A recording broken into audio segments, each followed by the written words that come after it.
going diving with Roushanna Gray, the food forager, the wild food forager. And this is my new dive bag. So, the keys? You have the keys. I do actually have the keys, wow. And then, but before we get there, we have to drive on the other side of the road.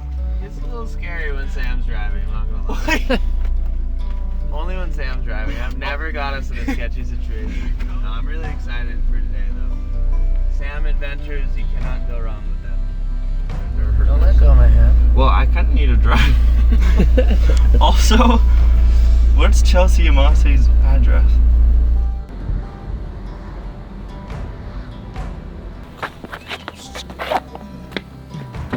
What was that, dude? Those are my dance moves. You're gonna have to get used to those. 6 in the other direction. And then we're gonna do figure 8 hip movements. Do you do this or does this just happen? It's just natural. Wow. My friend has that too. It's because he got hit by a stick. Really? His brother just clocked him. Boom! My On best both friend, sides? Levi Brown. Love you. Yeah, it's on both sides. Just in case. You never know. You never know. You Brother know. Frisbee. Alright, team. We're going to see Roushanna. My name is Sam Potter, and for the last few years, my curiosity has led me on adventures around the world. But more importantly than the adventures themselves are the people that they've led me to. And the ones I've truly fallen in love with are those who are still deeply connected to the natural world. This series is about them, their passion for wild places, and how we might be able to find our way back to the wild.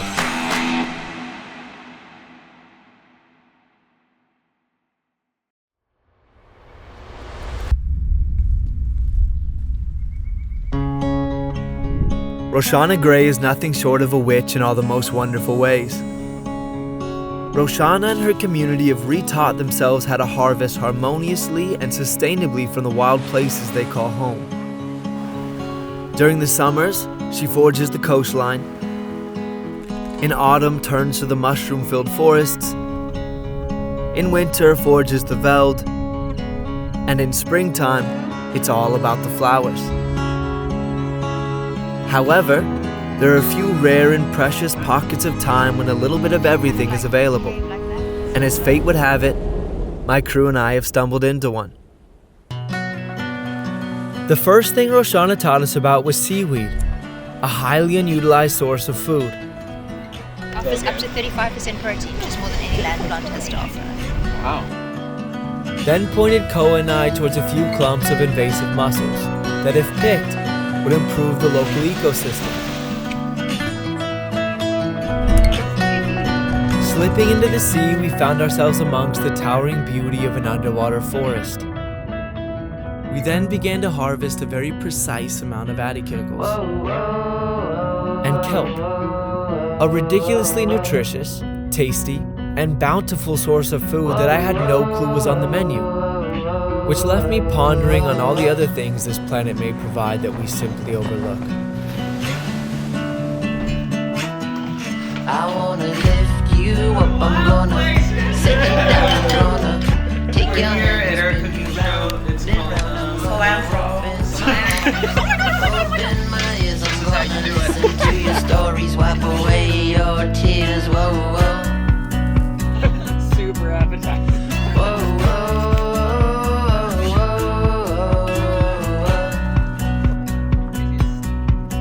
whoa,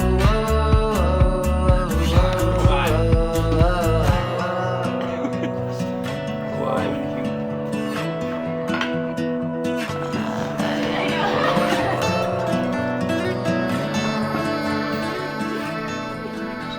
to the amount of time and wisdom it took to put such a beautiful meal together that we have not seen. There's been years and years of preparation. We're blessed to just jump right in and see it all come together, but I know it was a long time coming and we need more people like you in the world. Cheers to that. Cheers. I think you're the only person who's ever said that ever in the history of any meal.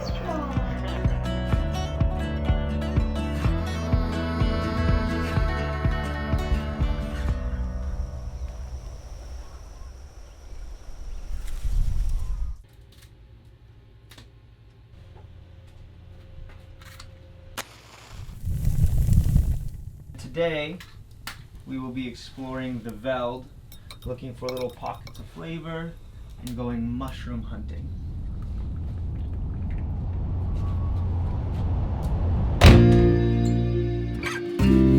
You've got to look really hard. Sometimes the mushroom calls you. Okay, I'll listen. Sometimes you can smell it. I'll smell as well. But they also look exactly the same as the leaves. And you got to have patience. It's called the silent hunt, I think.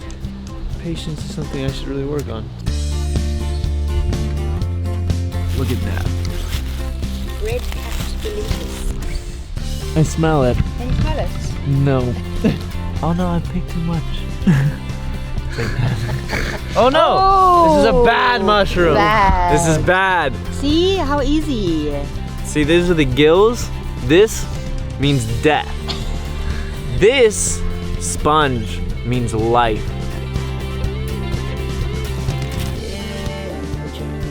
So walk that way. Think mushroom. I didn't think it wasn't not gonna be fun, so I definitely didn't think I was gonna be like, I need to find another mushroom. There's more over there. Once you get into it, it's like quite addictive. This is a death cap. Not really something you want to put in your pot. 110% positive identification is key for staying alive.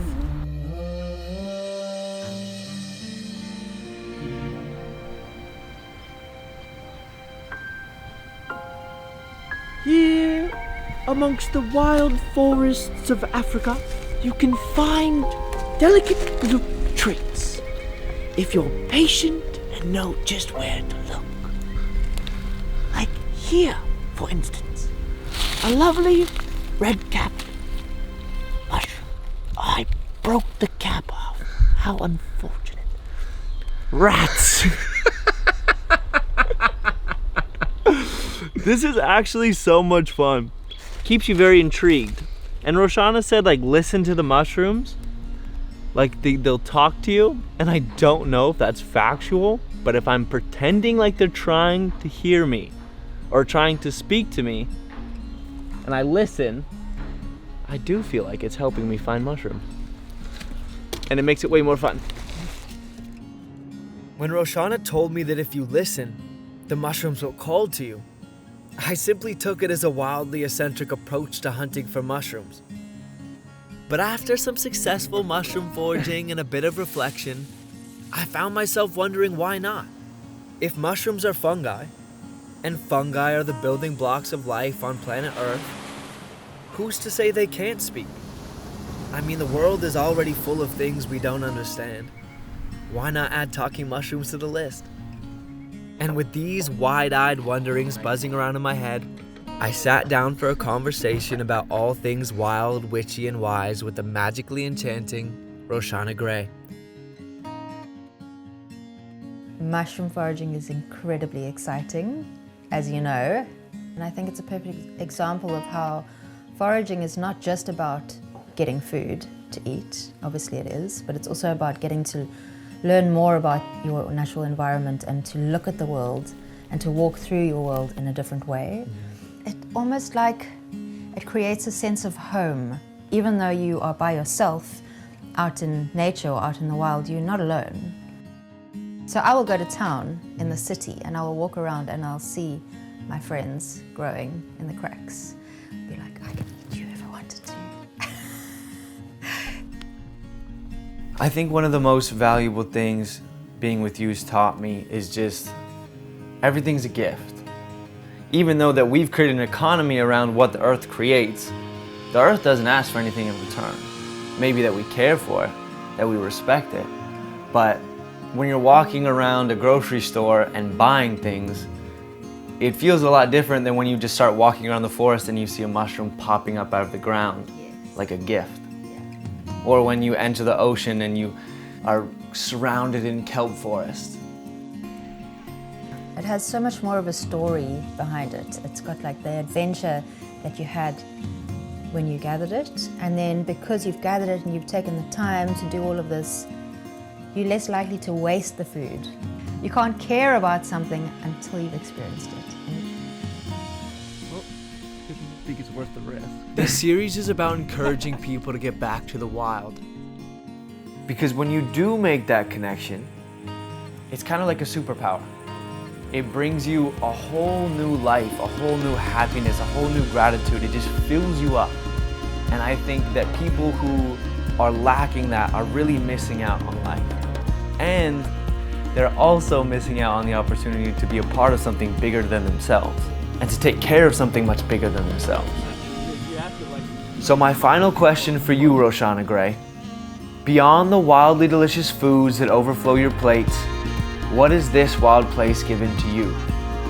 It's given me everything. It's I don't know, you just feel so small in the grander scheme of things, and all of a sudden you realize that all these domestic worries and things that we have every day that go running through our minds, it's not that important.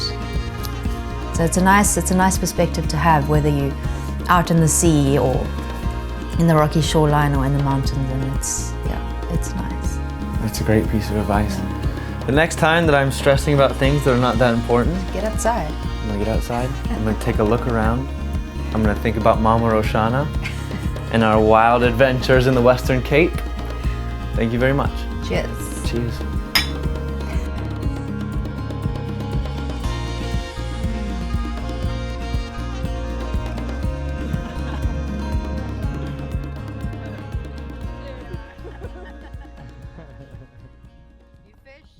You were saying that about your dad. You've seen the light. You've seen the light.